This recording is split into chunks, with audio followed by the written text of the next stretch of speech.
Hello दोस्तों। कैसे हैं आप लोग? तो हम एक स्टार्ट करना चाह रहे हैं बिल्कुल बेसिक से स्टॉक मार्केट के ऊपर।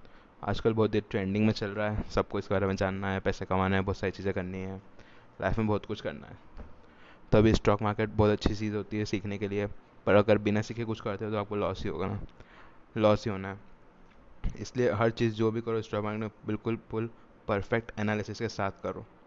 बिना देखा देखी में स्टॉक मार्केट में एंटर करना तो मतलब मौत के कुएं में जाने जैसे की बात है। मतलब सीधी सी बात बोल रहा हूँ मैं तो। Stock market well of wishes भी मेरा कोट है। अगर स्टॉक मार्केट में अगर आप सही तरह से देखते हो तो वेल ऑफ विशेस है, सारी विशेस आपकी पूरी हो जाती है।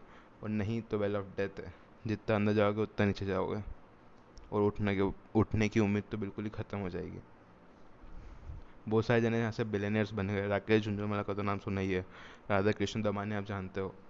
बहुत सारे लोगों बहुत सारी चीज़ें खो चुकी है। और अर्शद मेहता तो आप जानते ही हो, नीचे से ऊपर उठा था वो तो। 3 करोड़ खो के 3 लाख खोए थे उसने। मतलब घर बेचने की नौबत आ गई थी। इतना बुरा हाल हो गया था उसका, फिर भी वो किस्मत से हाथ देती है तो माना नहीं बात को। फिर भी ट्रेड करा, पैसा कमाया, ऊपर तक ले गया। इसलिए ये ब्रीफ इंट्रो था। अब क्या होता है स्टॉक मार्केट, बनता है कैसे, क्या क्या चीज़ें होती है, हम सब डिस्कस करेंगे बिल्कुल बेसिक से। बस बने रहिए साथ में। अब अपन देखते हैं स्टॉक मार्केट होता क्या है, बनता कैसे, क्या क्या चीज़ें इसके अंदर होती है। स्टॉक मार्केट में क्या होता है, जितनी पब्लिक कंपनीज होती है अपने शेयर जो है लिस्टेड होती है, उसके अंदर अपन ट्रेड करते हैं। इन्वेस्टर्स अपना पैसा लगाते हैं, पैसे पैसे देते पब्लिक कंपनी का, आप यूटिलाइज करो, अपना बिजनेस को ग्रो करो, एक्सपांड करो, ताकि अपनी इकोनॉमी और बढ़ सके। और ये होता है स्टॉक मार्केट के अंदर। या तो पब्लिक कंपनी दो तरीके से पैसे ला सकती है, या तो इंटरेस्ट के फॉर्म में ला सकती है, लोन के फॉर्म में ला सकती है, या तो वो पब्लिक से ले सकती है इक्विटी इशू करके उनको। इक्विटी क्या होती है वो हम नेक्स्ट स्लाइड में देखते हैं। ये next slide we go. Equity वाला तो shares. Shares define the ownership of the company. Maximum shares जिसके पास होंगे वो पर्सन हो जाएगा जो कंट्रोल करेगा या ओन करेगा कंपनी। अगर छोटी कंपनी होगी तो वो ओन कर लेगा, अगर बड़ी कंपनी होगी पब्लिक जैसे रिलायंस हो गई, जिसके पास 51% शेयर होगा, वो कंट्रोल कर सकता है डिसीजन मेकिंग पावर को। अगर जिसके पास 49% है वो डिसीजन का सजेस्ट कर सकता है कि ये कर सकते हो, वो कर सकते हो, पर लेकिन कंट्रोल नहीं कर सकता। फाइनल डिसीजन उसके पास ही होगा जो 51% होल्डिंग पार्टनर है कंपनी में। जैसे अभी बहुत सारी इन्वेस्टिंग डील्स आई थी रिलायंस के बारे में। जैसे फेसबुक ने इन्वेस्ट करा था 10% स्टेक के लिए। ऐसे बहुत सारी डील्स आई थी, अमेजोन की भी डील होने वाली थी पर हुई नहीं है। एक और डील, बहुत सारी डील्स चल रही थी रिलायंस के ऊपर, तो क्योंकि बहुत सारा पैसा हो गया, वो डेट फ्री हो चुका है। अब उसके पास लोन के लिए पैसा नहीं है। उसने कोई भी पैसा जो है लोन्स के फॉर्म में नहीं ले रखा है। सारा जितना भी पैसा है वो इन्वेस्टिंग के फॉर्म में आ चुका है उसके पास। तो उसका अब इंटरेस्ट पे करने की ज़रूरत नहीं होती है। जितने भी शेयर्स इशू होते हैं वो पब्लिक कंपनी ही कर सकती है। जो अगर लिस्टेड है स्टॉक मार्केट के अंदर, उससे पब्लिक कंपनी होगी वो, जिसके शेयर्स इशूड होंगे। प्राइवेट कंपनी भी इशू कर सकती है पर आप उसके अंदर ट्रेड नहीं कर सकते हो। डे टू डे बेसिस पे आज खरीद लिया, आज बेच लिया। ऐसा रिंग फॉर्म, जैसे पहले रिंग फॉर्म में होता था अपने अर्शद में, तो अगर स्कैम देखी है द स्कैम में, मस्ट वॉच मूवी। अगर आपको स्टॉक मार्केट में इंटरेस्ट है तो वो बहुत अच्छी सीरीज़ है, आपको देखनी चाहिए। अगर जैसे रिंग, जैसे वहाँ पे उसमें रिंग फॉर्म में ट्रेड होता था, वैसे प्राइवेट कंपनी में रिंग फॉर्म में रोज़ ट्रेड होता नहीं है। आपको बस इशू कर देते हैं, आपको पैसा लिया, आपको शेयर्स इशू कर दिए, जब आपको रिडम्पशन वैल्यू आएंगे तो आपको पैसे दे दिए जाएंगे। इतना होता है प्राइवेट कंपनीज में। कुछ टर्म्स हम हर वीडियो में थोड़े थोड़े टर्म्स डिस्कस करेंगे। तो हम 4 टर्म से शुरू कर रहे हैं। Listing of shares. जैसे कोई भी पब्लिक कंपनी, नई पब्लिक कंपनी आना चाह रही है, अपने आप को लिस्ट करना चाह रही है, तो सबसे पहले वो आईपीओ लाएगी। एक पर्टिकुलर रेंज में वो अपने आप को लिस्ट कर लेगी कि मेरे को जैसे एग्जांपल ले लेते हैं अपन, 220 से लेकर 250 तक की रेंज बाउंड है उसकी। इसके बीच में उसका शेयर्स लिस्ट होगा। अब वो अपन आईपीओ है, जैसे इनिशियल पब्लिक ऑफर होता है, वो फॉर्म देगी अपने को। आप फॉर्म भर के दो। एक लॉट होता है, पर्टिकुलर लॉट फिक्स होता है। एक लॉट में 15,000 के आसपास का एक लॉट होता है। उसमें नंबर ऑफ शेयर्स इतने ही आएंगे जितनी उसकी प्राइस होगी। मतलब 15,000 के अंदर जितने शेयर्स आ जाएंगे, जैसे 250 की प्राइस से अगर अलॉट हो रहा है, तो 250 से 15,000 डिवाइड कर लो, जितने नंबर ऑफ शेयर्स है वो एक लॉट का हो गया। तो एक लॉट आपका अलॉट हो गया। तो आप जैसे जब लिस्ट हो जाएगा तब आप उसको बेच के निकल सकते हो।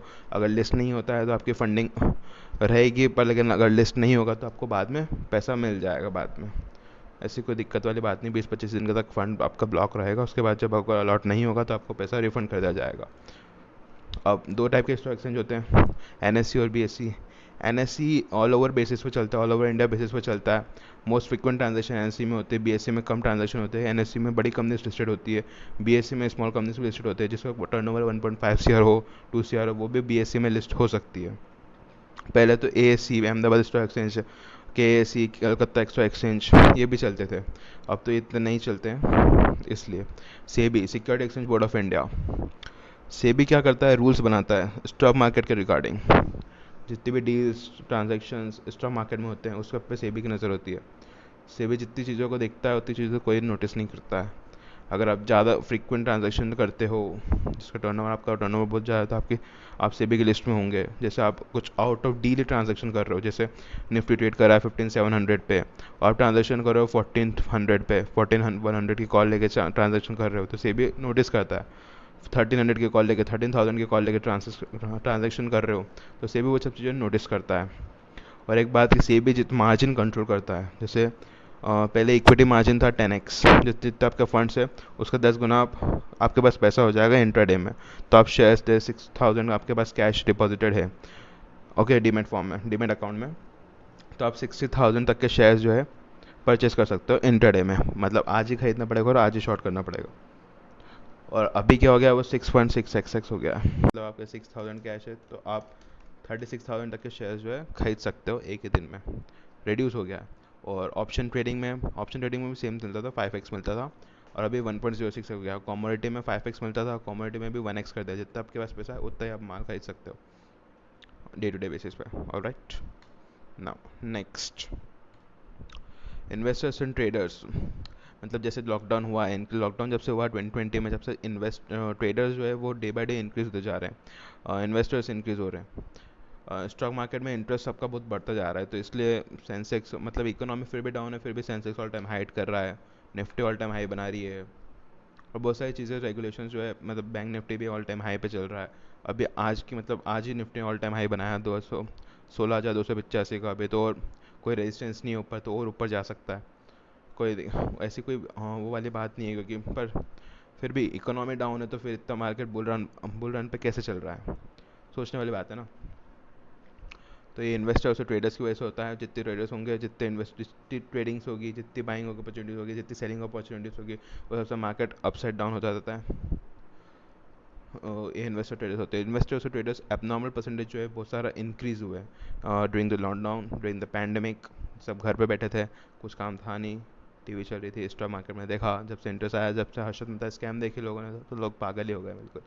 मतलब स्टॉक मार्केट में ऐसा, मतलब बहुत पैसा मिलता है, बहुत पैसा मिलता है, सो बना रखा है। मतलब इतना आसान भी नहीं है, जब नुकसान होगा तो पता चल जाएगा सबको। इससे कोई बड़ी बात नहीं होती है, प्रॉफिट भी होता है, पर जितना प्रॉफिट होता है उतना नुकसान भी हो जाता है। जो बिना एनालिसिस का करता है उसको तो दोनों चीज़ें महसूस हो जाती है। जो एनालिसिस के साथ करता है वो प्रॉफिट कमाता ही कमाता है। आज की वीडियो में बस इतना ही बात करते हैं, फिर बाद में अगर वीडियो अच्छा लगा हो तो लाइक करें, सब्सक्राइब करें, शेयर करें।